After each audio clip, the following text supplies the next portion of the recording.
Good morning, friends. Myself is Manoj Modi from Gwalior Madhya Pradesh. Welcome you once again in my English academy channel. आज के इस video में हम should, must और ought to के use को स्टेप बाय स्टेप समझेंगे. इन तीनों मॉडल्स को साथ में लेने का सबसे मुख्य कारण ये है कि इन मॉडल्स में आपस में कुछ सिमिलरिटीज़ होती है, कुछ डिफरेंसेस भी हैं, जिसे हम स्टेप बाय स्टेप इस वीडियो के माध्यम से समझेंगे. सबसे पहले हम ये समझ लेते हैं कि शुड, मस्ट और आउट टू तीनों का जो हिंदी मीनिंग होता है वो चाहिए होता है. शुड, मस्ट और आउट टू का हिंदी मीनिंग जो होता है वो चाहिए होता है और इनका यूज़ एक्टिव व पैसिव दोनों तरह के सेंटेंस में किया जाता है.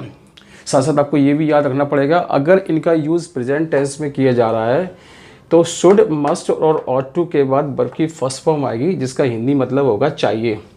लेकिन इनका यूज़ अगर पैसिव में करना हो, इसका यूज़ यदि पैसिव में करना हो और टेंस प्रेजेंट हो तो इनके शुड, मस्ट और ऑट टू के तुरंत बाद बी प्लस वर्ब की थर्ड फॉर्म का हमें यूज़ करना है. तब ऐसी कंडीशन में शुड का हिंदी मतलब होगा जाना चाहिए.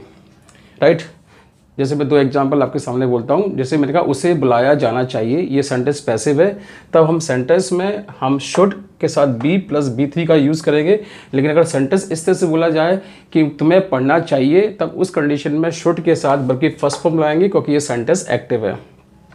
दोस्तों, सेंटेंस एक्टिव पैसिव कब होता है ये समझने के लिए मैंने एक्टिव व पैसिव का वीडियो पार्ट 1 बनाया हुआ है, उसे आप देखिए.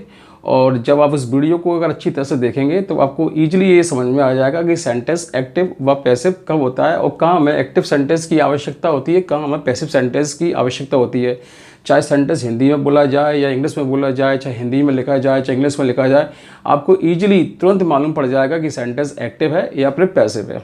राइट. अगर लेकिन सेंटेंस पास्ट टेंस हो तो शुड, मस्ट और टू के बाद हमें हैव प्लस बी3 का यूज़ करना होगा जिसका मतलब होता है चाहिए था. लेकिन सेंटेंस अगर पैसिव हो पास्ट में तो शुड, मस्ट और टू के बाद हैव लगा के आपको बीन प्लस वर्ब की थर्ड फॉर्म का यूज़ करना है जिसका हिंदी मतलब होगा जाना चाहिए था. साथ साथ दोस्तों आपको ये भी याद रखना है, अगर सेंटेंस के अंदर वर्ब नहीं है, सेंटेंस के अंदर मेन वर्ब नहीं है, तो फिर अगर प्रेजेंट की घटना है तो शुड के बाद, शुड, मस्ट और टू के बाद आपको बी लगाना है और बी के तुरंत बाद नाउन या एडजेक्टिव या अदर वर्ड्स लगाना है जिसका हिंदी मतलब होगा होना चाहिए. लेकिन घटना अगर पास्ट टेंस की हो तो शुड, मस्ट और टू के बाद आपको हैव लगा के been plus have, been plus noun adjective plus other word का यूज़ करना है जिसका हिंदी मतलब होता है रहा होना चाहिए था. फॉर एग्जांपल मैंने कहा उसे होशियार होना चाहिए, ये घटना प्रेजेंट टेंस की है. तब ऐसी कंडीशन में शुड के बाद आप बी लगाएंगे और फिर उसके बाद होशियार की स्पेलिंग यानी कि इंटेलिजेंट लिखेंगे. लेकिन घटना अगर पास्ट टेंस की हो तो फिर आपको have been plus noun adjective का यूज़ करना होगा. जैसे मैंने कहा उसे होशियार रहा होना चाहिए था, यानी कि घटना पास्ट टेंस की है. साथ साथ आपको दोस्तों ये भी याद रखना पड़ेगा कि शुड और मस्ट और ऑट टू का यूज़ हमें कहाँ और किस कंडीशन में करना है, क्योंकि जब तक आपको ये समझ में नहीं आएगा कि शुड कहाँ अप्लाई होगा, मस्ट कहाँ अप्लाई होगा, ऑट टू कहाँ अप्लाई होगा, तब तक आप इनका यूज़ ढंग से नहीं कर पाएंगे. दोस्तों, शुड और मस्ट और ऑट टू इन तीनों का हिंदी मतलब चाहिए होता है. मॉडर्न इंग्लिश में आजकल ऑट टू का यूज़ बंद कर दिया गया है, उसकी जगह केवल शुड ही लगाया जाता है. तो शुड और ऑट टू लगभग एक जैसे ही है, जहाँ ऑट टू लगा सकते हैं वहाँ शुड भी आ सकता है. तो स्पीकिंग इंग्लिश में ऑट टू का यूज़ बिल्कुल बंद कर दिया गया है, वहाँ केवल शुड लगाकर ही सेंटेंस बनाए जाते हैं. अब आपको ये भी समझना है कि शुड और मस्ट में क्या डिफरेंस है. तो आपको ये शुड और मस्ट में सिंपल सा आप ये जैसे कि मैंने लिखा हुआ है शुड, मस्ट और ऑट टू. राइट. इनको जिस क्रम में मैंने लिखा है उस क्रम से इनमें पावर है.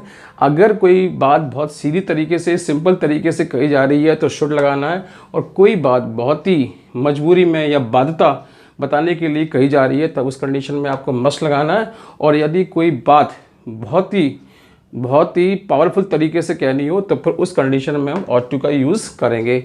इनका यूज़ कैसे कब कहाँ होता है ऐसे हम स्टेप बाय स्टेप अब समझ लेते हैं. सबसे पहले हम स्टार्ट करते हैं शुड. शुड का हिंदी मतलब होता है चाहिए. और शुड का हिंदी मतलब होता है चाहिए, और शुड का सबसे पहला यूज़ ये है कि शुड का यूज़ एडवाइस लेने और देने दोनों के लिए किया जाता है। और ये एडवाइस कैसी होना चाहिए? जनरल एडवाइस होना चाहिए। जनरल एडवाइस से मतलब ये होता है कि हम उस एडवाइस को फॉलो कर भी सकते हैं और नहीं भी कर सकते हैं। मतलब फॉलो करना ना करना हमारी स्वयं की इच्छा पर निर्भर करता है। अगर हम किसी को एडवाइस दे रहे हैं तो सेंटेंस अफर्मेटिव या नेगेटिव होगा, लेकिन किसी से अगर एडवाइस लेंगे तो सेंटेंस इंट्रोगेटिव होगा, और इंट्रोगेटिव कंडीशन में सेंटेंस में शुड जो है सब्जेक्ट से पहले आएगा। चलिए स्टार्ट करते हैं एग्जाम्पल नंबर 1 से। You should go for a walk every day, मतलब हम किसी को एडवाइस दे रहे हैं कि आपको रोज घूमने जाना चाहिए, राइट। तो ये सेंटेंस कैसा? अफर्मेटिव सेंटेंस है। सेकंड एग्जांपल पे आइए, we should pray to God, हमें भगवान से प्रार्थना करना चाहिए, मतलब आप कर भी सकते हैं और नहीं भी कर सकते हैं, और ये सेंटेंस कैसा? अफर्मेटिव सेंटेंस है। एग्जांपल नंबर 3 की बात कीजिए, ही शुड लर्न इंग्लिश, उसे इंग्लिश सीखना चाहिए, मतलब वो सीख भी सकता है और नहीं भी सीख सकता है। Fourth example, you should take medicine, आपको दवाई लेना चाहिए, मतलब लेना ना लेना आपकी स्वयं की इच्छा पर निर्भर करता है। और सेंटेंस नंबर 5 और 6 देखिए, ये सेंटेंस कैसे? इंट्रोगेटिव सेंटेंस है, यानी कि इस सेंटेंस में हमने एडवाइस ली है। तो जब हम किसी से कोई एडवाइस लेते हैं तब ऐसी कंडीशन में शुड का हम यूज़ सेंटेंस में सब्जेक्ट से पहले करते हैं।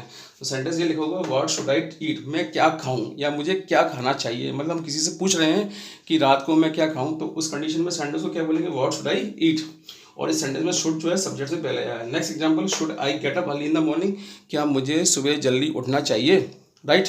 हम किसी से एडवाइस दे रहे हैं तो इस कंडीशन में शुड जो है सब्जेक्ट से पहले आ गया। ये इस तरह की एडवाइस है जिसे करना ना करना आपकी स्वयं की इच्छा पर निर्भर करता है, उसके लिए आप मजबूर नहीं हैं। लेकिन यदि कोई ऐसी एडवाइस जिसे करना आपके लिए बहुत ही ज़रूरी हो, आवश्यक हो, तो उस कंडीशन में हम शुड की बजाय मस्ट का यूज़ करेंगे। तो मस्ट भी एडवाइस के केस में यूज़ किया जाता है, लेकिन वो उस कंडीशन में यूज़ किया जाता है जब उस एडवाइस को फॉलो करना हमारे लिए बहुत ही ज़रूरी हो, मतलब उसके लिए हम बाध्य हो, मजबूर हो, मतलब वो हमें करना ही करना है, तो उस कंडीशन में मस्ट का यूज़ करेंगे। और जहाँ बाध्यता और मजबूरी ना हो तो उस कंडीशन में हम शुड का यूज़ जनरल एडवाइस में करेंगे। ये था रूल नंबर 1। अब हम बात करते हैं रूल नंबर 2 की। जब भी किसी सेंटेंस में लेस्ट का यूज़ किया गया हो और वो सेंटेंस के बीच में आया हो, जैसे कि एग्जांपल नंबर 1 और एग्जांपल नंबर 2, जब भी दो सेंटेंस के बीच में लेस्ट आया हो तब आपको ये याद रखना है कि लेस्ट के बाद आने वाले सेंटेंस में शुड का यूज़ आप एज ए वर्ब यानी कि हेल्पिंग वर्ब या ऑक्सिलरी वर्ब की तरह करेंगे। मतलब कहने का मतलब ये है, जब भी दो सेंटेंस जिसके बीच में लेस्ट लगा हो तो लेस्ट के बाद जो सेंटेंस आएगा उस सेंटेंस में आप वर्ब के रूप में शुड का यूज़ करेंगे। अब जैसे कि एग्जांपल नंबर 1 और एग्जांपल नंबर 2 में हुआ है, जैसे इस सेंटेंस की हिंदी कुछ इस तरह से, वर्क हार्ड, परिश्रम कीजिए, मतलब मेहनत कीजिए। लेस्ट का हिंदी मतलब होता है कहीं ऐसा ना हो, परिश्रम कीजिए कहीं ऐसा ना हो कि तुम फेल हो जाओ, राइट। सेकंड एग्जांपल पे आइए, हरी अब जल्दी कीजिए कहीं ऐसा ना हो कि आपकी ट्रेन क्या हो जाए, छूट जाए। तब ऐसी कंडीशन में सेंटेंस में जब भी आप शुड लगाएंगे तो शुड का भाव चाहिए नहीं होता है, ये आपको याद रखना है। क्योंकि जैसा कि मैंने बताया था कि किसी सेंटेंस में जिसके अंत में चाहिए शब्द आ रहा हो, चाहिए का भाव आ रहा हो, तो उस कंडीशन में हम शुड का यूज़ करेंगे। लेकिन लेस्ट के केस में आपको ये याद रखना है कि जब भी आप शुड का यूज़ करेंगे तो चाहिए का भाव उस सेंटेंस में नहीं आएगा बस। लेकिन आपको ये याद रखना है कि सेंटेंस में लेस्ट है तो लेस्ट के बाद जो सेंटेंस आएगा उसमें वर्ब के रूप में किसका यूज़ करेंगे? हम लेस्ट शुड का यूज़ करेंगे, राइट। तो ये था रूल नंबर 2। हम बात करते हैं रूल नंबर 3 की। बात करते हैं रूल नंबर 3 की। शुड का यूज़ सामाजिक कार्य यानी कि सोशल वर्क को बताने के लिए भी किया जाता है। सोशल वर्क से मतलब ये है, सामाजिक वर्क से ये मतलब है जो समाज से जुड़ा हुआ हो, जिसमें समाज का कोई ना कोई फ़ायदा हो, राइट। समाज के हित में हो, लोगों के हित में हो, तो कोई भी ऐसा वर्क जो लोगों के हित में हो, समाज के हित में हो, तब उस कंडीशन में शुड का यूज़ सेंटेंस में किया जाएगा। For example, you should maintain piece and harmony in the society, यानी कि समाज में हमें प्रेम और शांति वाला माहौल क्या करना चाहिए? मेंटेन करके रखना चाहिए, मतलब हमें समाज में प्रेम और शांति बनाए रखना चाहिए। इस कंडीशन में हम शुड का यूज़ इस सेंटेंस में करेंगे क्योंकि ये एक सामाजिक कार्य हो गया। दूसरा सेंटेंस है, you should help your friends in need, ज़रूरत के समय में आपको अपने मित्रों की मदद करना चाहिए। ये भी सामाजिकता यानी सामाजिक कार्य, इस कंडीशन में हमने यहाँ शुड का यूज़ कर दिया। Example number 3, everyone should plant a tree, हर किसी को एक ना एक पेड़ लगाना चाहिए। मतलब ये पेड़ लोगों के हित में होंगे, समाज के हित में होंगे। ऐसी कंडीशन में हम सेंटेंस में शुड का यूज करेंगे। तो कोई भी ऐसा काम जो समाज के हित में हो, लोगों के हित में हो, वो सामाजिक कार्य कहलाएगा, उस कंडीशन में हम शुड का यूज करेंगे। Example number 4, we should help the poor, हमें गरीबों की मदद करना चाहिए। ये भी एक सामाजिक काम है, समाज के हित में, लोगों के हित में। तो लोगों के हित में किया जाने वाला कार्य सामाजिक कार्य कहलाएगा, और उस कंडीशन में हम सेंटेंस में शुड का यूज करेंगे। राइट, ये था रूल नंबर 3। हम बात करते हैं रूल नंबर 4 की। 4, शुड जो है कभी कभी इफ का काम भी करता है, और ये इफ के स्थान पर यूज़ किया जा सकता है। यानी कोई भी कंडीशनल सेंटेंस आई थिंक आप अच्छी तरह से जानते होंगे। अगर आप कंडीशनल सेंटेंस के बारे में नहीं जानते हैं तो मैंने कंडीशनल सेंटेंस का एक वीडियो बनाया हुआ है, और इस वीडियो के लास्ट में मैं उस वीडियो का डिस्क्रिप्शन आपको दे दूंगा, तो आप उस वीडियो को ज़रूर देखिए ताकि आपको कंडीशनल सेंटेंस के बारे में ज़्यादा से ज़्यादा नॉलेज प्राप्त हो सके। तो आपको ये याद रखना है कि शुड जो है इफ़ का काम करता है। मतलब जिस सेंटेंस में कोई भी ऐसा सेंटेंस जो कंडीशनल सेंटेंस हो और उसमें इफ़ का यदि यूज़ किया गया हो, तो आप उस सेंटेंस में इफ़ की जगह शुड का यूज़ भी कर सकते हैं। फॉर एग्जाम्पल, जैसे कि एक सेंटेंस है, if you come I will help you, यदि आप आएंगे तो मैं आपकी मदद करूंगा। इस सेंटेंस में जो इफ़ लगा हुआ है वो कंडीशनल इफ़ है, मतलब वो कंडीशन का काम कर रहा है।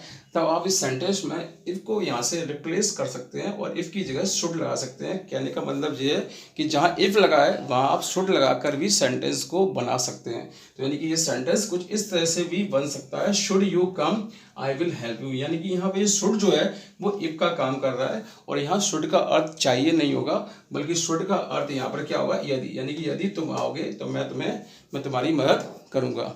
ओवरऑल कहने का मतलब ये है कि कभी कभी शुड जो है इफ़ का काम भी करता है, लेकिन ऐसा तभी संभव है जब सेंटेंस कैसा हो, कंडीशनल हो।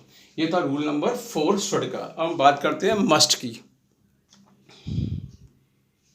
मस्ट की। मस्ट का भी हिंदी मीनिंग होता है चाहिए, और सेंटेंस में जरूर यह अवश्य का सेंस ये मस्ट हमें देता है। मतलब जिस सेंटेंस में जरूर या अवश्य शब्द आ रहा हो तो उस कंडीशन में हमें मस्ट का यूज़ सेंटेंस में करना चाहिए। जरूर और अवश्य ये वो शब्द हैं जो हमारी मजबूरी या बाध्यता को शो करते हैं। मतलब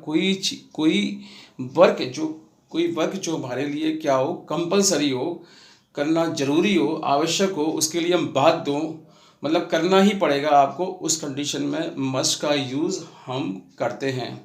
और जैसा कि मैंने आपको बताया था कि शुड और मस्ट दोनों एडवाइस के लिए यूज़ किए जाते हैं, लेकिन शुड का यूज़ एक जनरल एडवाइस के लिए किया जाता है, जहाँ जिसे फॉलो करना ना करना हमारे लिए कोई ज़रूरी नहीं है। लेकिन मस्ट के केस में वो एडवाइस को फॉलो करना, मतलब उस सलाह को फॉलो करना हमारे लिए क्या होगा, एक मजबूरी होगी, एक बाध्यता होगी, तब हम मस्ट का यूज़ करेंगे। यानी कि मस्ट का यूज़ स्ट्रॉन्ग एडवाइस के लिए किया जाता है, मतलब वो काम करना ही पड़ेगा आपको। फॉर एग्जाम्पल, इसे एग्जाम्पल से समझ लेते हैं। Example number 1, example number 2, example number 3, example number 4। First example लिखा है, we must travel with valid ID in train. तो जब भी हम ट्रेन में यात्रा करते हैं तो हमें वैलिड आईडी, मतलब हमें अपने साथ वैलिड आईडी रखना चाहिए। राइट, मतलब जब भी हम ट्रैवलिंग करेंगे तो हमारे साथ आईडी होना ही होना चाहिए, अदरवाइज़ टीसी हमें ट्रेन से उतार सकता है या हमें मजबूर कर सकता है कि हम फ़ाइन भरें।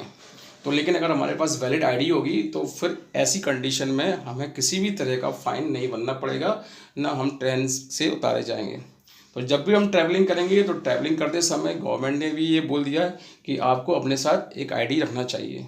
तो ये ज़रूरी है, बाध्यता है, मजबूरी है। तो we must travel with valid ID in train. Second example है, we must use seat belt while driving. तो जब भी हम ड्राइविंग करते हैं तो ड्राइविंग करते समय हमें सीट बेल्ट का उपयोग करना ही चाहिए, करना ही पड़ेगा। अगर नहीं करेंगे तो उस कंडीशन में हो सकता है हमें किसी तरह का समस्या का सामना करना पड़े। हो सकता है हमारा ट्रैफिक वाला जुर्माना कर दे, और हो सकता है कि एक्सीडेंट के केस में हमारी बॉडी बुरी तरह से क्या हो जाए, इंजर्ड हो जाए, मतलब घायल हो जाए। तो उन स्थितियों से बचने के लिए हमें उस कंडीशन में सीट बेल्ट को जरूर बांधना चाहिए। और ये गवर्नमेंट ने भी कंपलसरी कर दिया है कि जब भी आप ड्राइविंग करेंगे किसी भी फोर व्हीलर में तो आपको सीट बेल्ट बांधना ही पड़ेगा, right. Third example, we must wear woollen clothes in winter, हमें सर्दियों में ऊनी वस्त्र पहनना चाहिए, अगर हम नहीं पहनेंगे तो हमें ठंड लग जाएगी, राइट। तो यानी कि जो चीज़ हमारे लिए बहुत ज़रूरी है उस कंडीशन में हमें मस्ट का यूज़ करना है। Fourth example, student must come in time in school, विद्यार्थियों को स्कूल में सही समय पर आना चाहिए, ये भी एक क्या बाध्यता है स्टूडेंट्स के लिए, उनको आना ही आना पड़ेगा। तो कोई भी ऐसा कार्य जो हमारे लिए करना क्या हो, बाध्यता हो, मजबूरी हो, उस कंडीशन में हम शुड की बजाय मस्ट का यूज़ करेंगे। ये था रूल नंबर 1। हम बात करते हैं रूल नंबर 2 की। मस्ट का सेकंड यूज़ ये है कि मस्ट का यूज़ हम निषेधता बताने के लिए भी करते हैं, जिससे हम कहते हैं प्रोहिबिशन। मतलब किसी काम को करने के लिए मना किया गया हो कि वो काम आपको नहीं करना है, तो उस कंडीशन में हम मस्ट का यूज़ करते हैं। ऐसी कंडीशन में सेंटेंस जो होता है वो नेगेटिव होता है, यानी कि आपको मस्ट नॉट का यूज़ करना है। For example, you must not travel with inflammable items. इसका मतलब ये है कि आप जब भी यात्रा कर रहे हो तो आपको अपने साथ ज्वलनशील पदार्थ लेकर नहीं चलना चाहिए, जैसे कि पेट्रोल, डीजल, मिट्टी का तेल, राइट। यानी कि ओवरऑल कहने का मतलब ये है, जब भी आप ट्रेन में, बस में बैठेंगे तो आप इन चीज़ों के साथ यात्रा नहीं कर सकते, इसके लिए मना किया गया है। मतलब ये निषिद्धता है, मतलब नहीं करना है। अगर आप करते हुए पाए जाते हैं तो आपके साथ आपको जुर्माना भी भरना पड़ सकता है, साथ साथ कोई मिस हैपनिंग भी आपके साथ हो सकती है। तो जिन चीज़ों के लिए, जिन काम के लिए मना किया गया है उनको बताने के लिए हम सेंटेंस में मस्ट नॉट का यूज़ करते हैं। Second example, we must not cross railway track while passing the train. जब भी ट्रेन गुजर रही हो तो हमें रेलवे ट्रैक को पार नहीं करना चाहिए। जैसा कि आपने देखा है कई बार रेलवे स्टेशन पर लोग बाग प्लेटफार्म को एक प्लेटफार्म से दूसरे प्लेटफार्म पर पहुंचने के लिए रेलवे ट्रैक को पार करते हैं, वो सीढ़ियों का उपयोग नहीं करते हैं। और ऐसी कंडीशन में हो सकता है कि कोई ट्रेन अगर आ जाए इस बीच तो आपके साथ कोई मिस हैपनिंग हो सकती है, राइट। तो ऐसी कंडीशन में गवर्नमेंट ने बोल रखा है कि जब भी आपको प्लेटफॉर्म नंबर 1 से प्लेटफॉर्म नंबर 2 तक जाना है तो आप सीढ़ियों का उपयोग कीजिए, ना कि ट्रैक का, क्योंकि ट्रैक आपके लिए, रेलवे ट्रैक को पार करना आपके लिए खतरनाक हो सकता है। तो इसमें ये कहा गया है, we must not cross railway track while passing the train. जब ट्रेन गुजर रही हो तो आपको रेलवे ट्रैक पार नहीं करना चाहिए। Now come to the third example, we must not talk on phone while filling the petrol. जब भी आप पेट्रोल में भरवाते जाते हैं तो आपको टेलीफोन पर बात नहीं करना चाहिए, क्योंकि उस कंडीशन में भी आपके साथ कोई मिस हैपनिंग हो सकती है। तो जब भी आप पेट्रोल भरवाएं तो आपको टेलीफोन पर बात नहीं करनी है, यानी कि मोबाइल पर बात नहीं करनी है। तो निषेधता बताने के लिए हम सेंटेंस में मस्ट नॉट का यूज़ करते हैं। तो we must not talk on phone while filling the petrol, right. हम बात करते हैं रूल नंबर 3 की। मस्ट का यूज़ स्ट्रॉन्ग पॉसिबिलिटी बताने के लिए भी किया जाता है। स्ट्रॉन्ग पॉसिबिलिटी से मतलब है तीव्र संभावना, मतलब किसी काम के होने की संभावना बहुत ही ज़्यादा हो तो उसको बताने के लिए हम मस्ट का यूज़ करते हैं। For example, the lock is broken, ताला टूटा हुआ है, someone must have entered the room, यानी कि जरूर कोई ना कोई घर में घुसा होगा। यानी कि ताला टूटा हुआ, सीधी सी बात है, घर में कोई ना कोई घुसा होगा, यानी कि इसकी पॉसिबिलिटी क्या ज़्यादा है। तो जब भी हमें पॉसिबिलिटी बताना हो किसी काम की कि वो बहुत ज़्यादा है, तब उस कंडीशन में हम मस्ट का यूज़ करेंगे। सेकंड एग्जांपल पे आइए, there is water on the road, सड़क पे पानी फैला हुआ है। इसका मतलब ये है कि जरूर क्या हुई होगी, बरसात हुई होगी। तो इट मस्ट हैव रेन, यानी कि बरसात होने के चांस कितने हैं, ज़्यादा हैं। यानी कि कोई भी ऐसी संभावना जो कैसी है, तीव्र है, मतलब वो हुई हो, और साथ साथ कैसी हो, तीव्र हो, मतलब उसकी संभावना ज़्यादा हो, तो उस कंडीशन में हम मस्ट का यूज़ एज अ पॉसिबिलिटी के लिए करेंगे। रूल नंबर 4, स्ट्रॉन्ग डिटर्मिनेशन, यानी कि किसी काम को करने का यदि आपने पक्का संकल्प कर लिया हो, ठान लिया हो कि वो काम मैं करके रहूँगा, तब उस कंडीशन में आप मस्ट का यूज़ करेंगे। जैसे मैं इंग्लिश ज़रूर सीखूंगा, आई मस्ट लर्न इंग्लिश, या मुझे इंग्लिश ज़रूर सीखनी चाहिए, तब उस स्ट्रॉन्ग डिटर्मिनेशन को बताने के लिए तब सेंटेंस में हम मस्ट का यूज़ करेंगे, right. I must learn English, ये इसका एग्जाम्पल है। हम बात करते हैं रूल नंबर 5 की। मस्ट का यूज़ हम मोरल ड्यूटी बताने के लिए भी करते हैं। मोरल ड्यूटी के लिए ऑट टू का यूज़ भी किया जाता है, लेकिन ऑट टू और मस्ट में ये डिफरेंस है कि यदि वो मोरल ड्यूटी बहुत ही कैसी हो, स्ट्रॉन्ग हो, मतलब वो करना ही करना है आपको, तो उस कंडीशन में मस्ट का यूज़ आप करेंगे। लेकिन करने के लिए यदि आप मजबूर नहीं है तब आप ऑट टू का यूज़ करेंगे। For example, you must be polite with elders. आपको बड़ों के प्रति या बड़ों के साथ कैसा रहना चाहिए? पोलाइट रहना चाहिए। ये मतलब बहुत ज़रूरी है, राइट। तो कोई भी चीज़ जिसमें ये बताना बहुत ज़रूरी है, ये बताना बहुत मतलब ये बताना हो कि वो काम करना हमारे लिए बहुत ज़रूरी है, और साथ साथ वो काम कैसा है, नैतिक है, और वो उसकी तीव्रता को हमें बताना हो, तो उस कंडीशन में मस्ट का यूज़ करते हैं।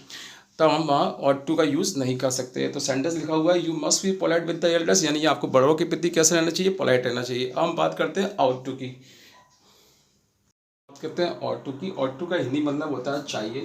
मैंने ऑट टू के सामने शुड भी लिखा हुआ है, और शुड के पहले मैंने इक्वल का चिन्ह लगाया है। इसका मतलब ये है, जहाँ जहाँ हम ऑट टू का यूज़ करते हैं वहाँ वहाँ हम ऑट टू की जगह शुड का यूज़ भी कर सकते हैं।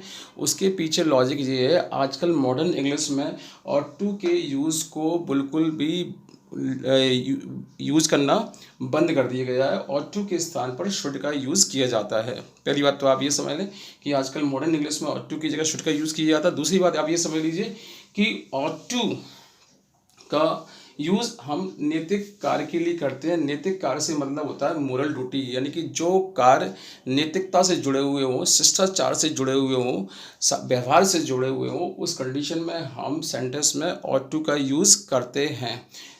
ऑट टू का यूज़ लिखने में ज़्यादातर आप देख सकते हैं, लेकिन बोलने में इसका यूज़ टोटली आजकल बंद कर दिया गया है।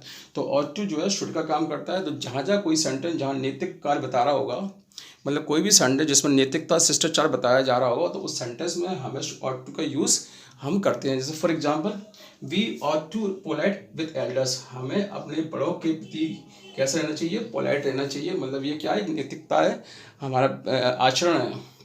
Second sentence, we ought to obey our parents. हमें अपने पेरेंट्स का कहना मानना चाहिए। ये भी एक नैतिक कार्य है, मोरल ड्यूटी है, मतलब हमें बनता ही बनता है, हमें अपने पेरेंट्स की बात को मानना चाहिए। थर्ड एग्जांपल है, we ought to respect our national anthem. हमें अपने राष्ट्रगीत का सम्मान करना चाहिए। ये भी एक नैतिकता को बताता है। Fourth sentence, you ought to look after your old parents. आपको अपने बूढ़े माँ बाप की क्या करना चाहिए? देखभाल करना चाहिए। ये भी एक नैतिकता को बताता है। Fifth sentence, we ought to speak the truth. हमें सच बोलना चाहिए। ये भी नैतिकता को बताता है। तो नैतिकता से मतलब ये है, कोई भी एक ऐसा कार्य जो हमारे संस्कार से, व्यवहार से, आचरण से और नैतिकता से जुड़ा हुआ है, वो नैतिक कार्य कहलाएगा। और ऐसी कंडीशन में आप सेंटेंस में शुड के बजाय ऑट टू का यूज़ करेंगे। लेकिन सेंटेंस में मान लीजिए ऑट टू ऑप्शन में ही नहीं है, मतलब ऑट टू का यूज़ भरने को नहीं कहा गया है उस सेंटेंस में, लेकिन ऑप्शन में शुड दिया गया है, तो आप उस सेंटेंस में शुड का यूज़ भी कर सकते हैं। इसलिए मैंने ऑट टू के स्थान पर ऑट टू के इक्वल में शुड को लिखा हुआ है। तो जहाँ जहाँ ऑट टू का यूज़ किया जाता है वहाँ वहाँ हम शुड का यूज़ भी कर सकते हैं। ये आपको सेंटेंस कंपटीशन में, एग्जाम में देखना है कि ऑप्शन में शुड दिया है कि ऑट टू दिया है। अगर दोनों दिए हैं और वो नैतिक कार्य है तो आपको ऑट टू करना है। लेकिन अगर सेंटेंस, अगर ऑप्शन में ऑट टू ऑप्शन में ही नहीं है, केवल शुड दिया है, तो इन सभी सेंटेंस में जो मैंने लिखे हुए हैं आपके सामने, इन सारे के सारे सेंटेंस में हम शुड का यूज़ ऑट टू के स्थान पर करेंगे, राइट। हम बात करते हैं रूल नंबर 2 की। अब ऑट टू का यूज़ जो है वो पॉसिबिलिटी बताने के लिए भी किया जाता है, और जैसा कि मैंने आपको बताया था कि मस्ट का यूज़ भी पॉसिबिलिटी बताने के लिए किया जाता है। लेकिन मस्ट और ऑट टू के यूज़ में ये डिफरेंस है, कोई भी संभावना नहीं, कोई पॉसिबिलिटी जो बहुत ही ज़्यादा हो, बहुत ही ज़्यादा हो, तो उस कंडीशन में हमें ऑट टू का यूज़ करना है। लेकिन पॉसिबिलिटी यदि कम हो, ठीक ठाक हो, तो उस कंडीशन में हमें मस्ट का यूज़ करना है। ओवरऑल कहने का मतलब ये है, मस्ट से पावरफुल कौन है? ऑट टू है। तो किसी काम के होने की संभावना यदि बहुत ही ज़्यादा है, मतलब वेरी वेरी स्ट्रॉन्ग पॉसिबिलिटी है, तब उस कंडीशन में हम ऑट टू का यूज़ करेंगे। For example, you ought to win. आपको जीतना ही चाहिए, मतलब जीतना ही पड़ेगा आपको, राइट। अगर हम किसी से ये कहते हैं कि उसे जीतना ही पड़ेगा, तो उस कंडीशन में हम ऑट टू का यूज़ करेंगे, राइट। और second sentence, he ought to be punish. उसे सज़ा दी जाना चाहिए, मतलब ये इसकी पॉसिबिलिटी क्या है? बहुत ही ज़्यादा है, तब उस कंडीशन में हम ऑट टू का यूज़ करेंगे। साथ साथ आपको ये याद रखना है कि यदि ऑप्शन में, यानी कि एग्जाम में यदि ऑट टू ऑप्शन में नहीं दिया हो, तो उस सेंटेंस में हम मस्ट भी भर सकते हैं, यानी कि सेंटेंस में मस्ट भी आ जाएगा, इसमें भी मस्ट आ जाएगा। तो ऑट टू और मस्ट अगर दोनों दिए हों तो ऑट टू को भरना है, लेकिन अगर ऑट टू ऑप्शन में नहीं है तो केवल आपको मस्ट को भरना है, राइट। हम बात करते हैं रूल नंबर 3 की। अब रूल नंबर 3 की बात कर 2 की बात 3 की बात करते हैं। ऑट टू का यूज़ लीगल और बिजनेस ड्राफ्टिंग में भी किया जाता है। कहने का मतलब जो है, जब भी कानूनी और बिजनेस की जो ड्राफ्टिंग होती है, मतलब जो लिखावट होती है, जो काम उसका जो होता है, वो उस उसको बताने के लिए हम ज़्यादातर ऑट टू का यूज़ करते हैं। कहने का मतलब ये है, जब भी कोई सेंटेंस जिसे हमें लीगल मतलब कानूनी भाषा में लिखना हो, बिजनेस व्यापारिक भाषा में लिखना हो, तो उस कंडीशन में चाहिए के लिए हम ज़्यादातर ऑट टू का यूज़ करते हैं। For example, he ought to be given capital punishment, उसे फांसी की सज़ा दी जाना चाहिए। यानी कि ये लीगल केस हो गया। लीगल केस में हम चाहिए के लिए ऑट टू का यूज़ करेंगे, जैसा कि हमने सेंटेंस में किया है। Second rule, the railway minister ought to resign after the rail accident, rail दुर्घटना के बाद रेलवे मिनिस्टर को त्यागपत्र दे देना चाहिए। ये भी एक क्या है, एक नैतिकता है, साथ साथ ये क्या है, एक लीगल यानी कि कानूनी प्रक्रिया है। और कानूनी प्रक्रिया को बताने के लिए और बिजनेस प्रोसेस को बताने के लिए ज़्यादातर हम चाहिए के केस में ऑट टू का यूज़ करते हैं। ये थे शुड, मस्ट और ऑट टू के यूज़। इसके एग्जांपल्स के लिए मैंने अलग से एक वीडियो बनाया हुआ है। आपको यदि काफ़ी सारे एग्जांपल करने हो, समझने हो, तो आप उस वीडियो को ज़रूर देखिए। आई थिंक आपको ये वीडियो पसंद आया होगा। अगर आपको ये वीडियो पसंद आया हो तो आप इस वीडियो को लाइक कीजिए। चैनल पर नए हैं तो चैनल को सब्सक्राइब कीजिए और अपने दोस्तों को, अपने फ्रेंड्स को चैनल के बारे में ज़्यादा से ज़्यादा बताइए और चैनल को शेयर कीजिए। Thanks for joining us.